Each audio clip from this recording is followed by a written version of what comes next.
Hello racing fans and welcome to Trackside, proudly brought to you by World Sports Betting. Bet with the best, bet with WSB. And we keep saying it, a leader in the fixed odds betting market and number one, yes, number one in the anti-post betting market. And it's the new season now. All started on the 1st of August and we're looking forward to the season. And we congratulate all our champions of the past season, 2020, 2021.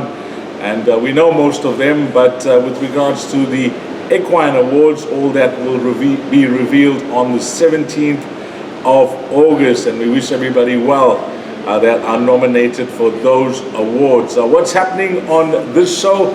Well, this weekend is racing at two centers, Turffontein on Saturday and then Scottsville on Sunday.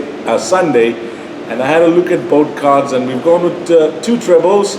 We're going to mix and match. I've picked out 4 horses for the weekend and we'll try and mix and match both those trebles.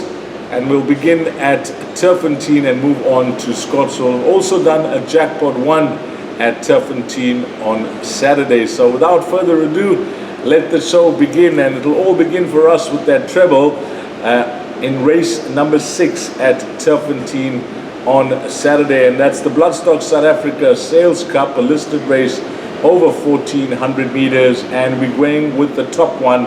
I'm sure that she will no doubt be priced up as the overwhelming favorite here, and hopefully we can get a decent price as well for the treble. Her name is Supreme Quest. She's trained by Corne Spies and will be ridden by Lyle Hudson, and she's got a superb record. If you just have a look at it, after winning her maiden, she ran in the Ruffian Stakes. She ran 3rd behind Under Your Spell, a subsequent Group 1 winner. In the nursery, she also ran 3rd behind Heaven's Girl.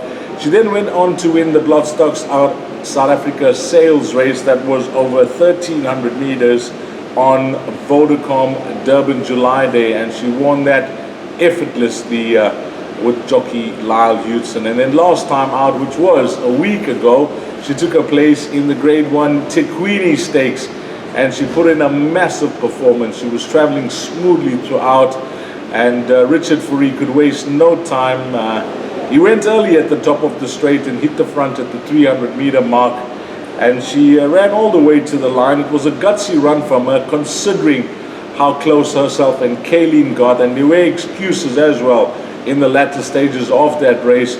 She did really well to stay on for 3rd behind Rain in Holland. Now, Rain in Holland, we have to touch on that win, because I call that a miracle win. She had no right to win that race with the incident that happened at the 250 meter mark, where she was blocked for a run, squeezed, had to check, switched out, and how she got up to win, that was unbelievable to watch. So I think we have to say well done to both jockey and horse there when it came to the win of Rain in Holland, who was tipped strongly on the show last week as well. But coming back to Supreme Quest, well, there are a few unknowns in this race, but she's well clear in the best weighted column, and you have to say that the stable would not be taking their chances in this race if she didn't pull up well.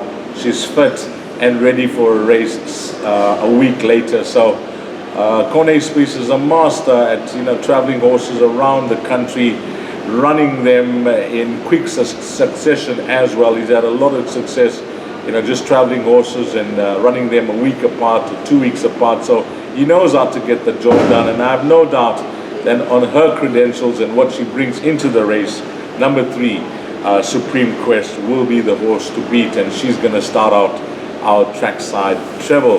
We then move along to the next race, which is race number 7 at Turffontein, and we're sticking with the combination of Spies and Hewitson, and this time it's going to be William Robertson, horse number 7. He's a son of Rafif, and he's also got a very good record after winning his maiden, where he beat a horse called Dice from the Lucky Hudalarcus yard. We know that Dice went on to win his maiden by over 9 lengths, then ran 2nd, and on Gold Cup Day was a facile winner of the Umkomazi Stakes. William Robertson's penultimate start, well, that was a good run. That was in the Bloodstock South Africa race on Vodacom, Durban, July day, and drawn 13 out of 14. The instructions were clear from the stable that day. Bounce him out, race him up handy. And the reason was simply because he's a big horse with a big stride, and the stable were of the opinion that if he gets caught behind horses, he's not going to find his stride at a tight track and not going to make a run, or it'll be too short for him to find his stride and make a run at the short gravel track. So Lyle Hudson bounced him out, found a position, and I thought it was a superb effort behind Bard of Avon.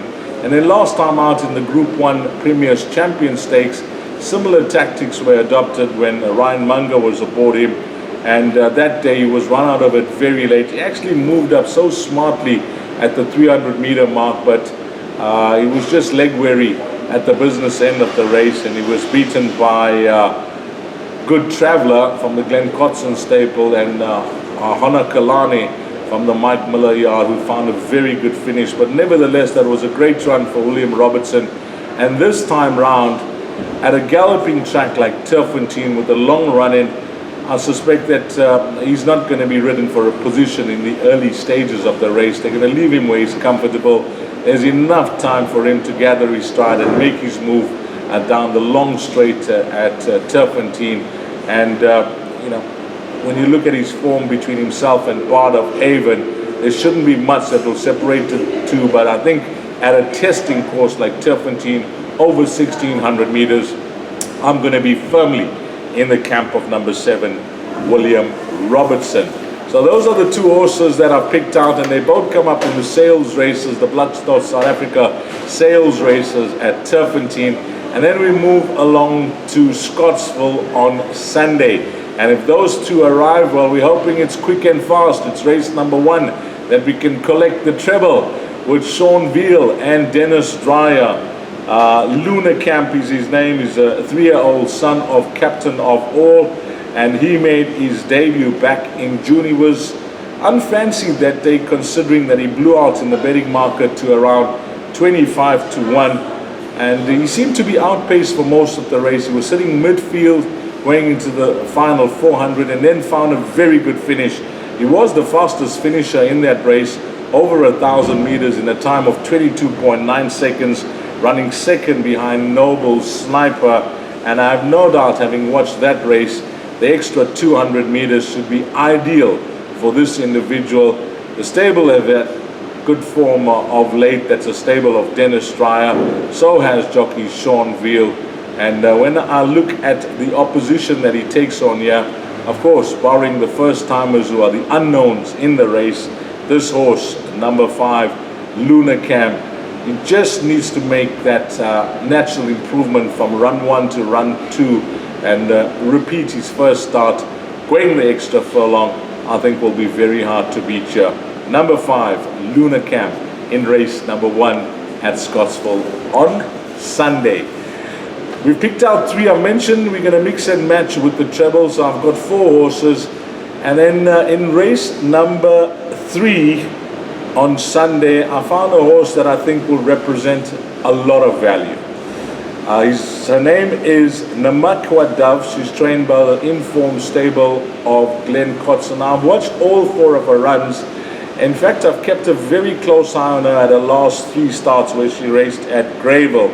And I'm going to take a stance and say that I firmly believe at this stage of her career that 5 furlongs, 1,000 meters, is her game. She's just got natural pace, natural speed, and when they've put her over 1,200 meters, she's run out of steam over the final 200 meters. So with the pace and speed that she shows, and a strong rider in Samanga Kumalo, who's having a wonderful run, Samanga, I think that in this race, if she gets her own way up front, pinches a lead, say at the 300-meter mark, and gets a few lengths clear of the opposition, she's not going to tire this filly. And now that she's back, down the straight at Scottsville, where she debuted, I think that at a decent price, this is the type of filly, natural pace, natural speed, strong jockey up. she could represent a lot of value in our trackside treble, number 7, Namakwa Dove. So those are the 4 horses that I've selected. How are we going to be playing this treble?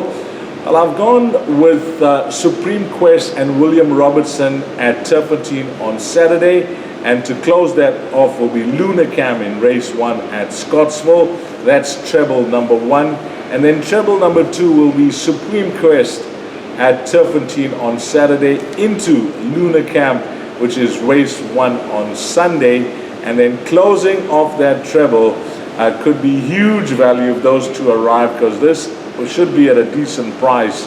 Namakwa Dove in race number 3 on Sunday. So those are the 2 trebles. Well, you can see that I like the card at Turffontein with those 2 horses that I've singled out in the treble. So what I've done as a bonus is given you Jackpot 1 at Turffontein on Saturday, and it's a perm that doesn't cost much. We're going 3 horses in leg number 1. We'll go with Ballon d'Or, and then we're going to include both horses from the Erico Verdini stable in Nordic Rebel and Rock of Africa. So leg 1 in that Jackpot 1 will be 3, 5, and 6.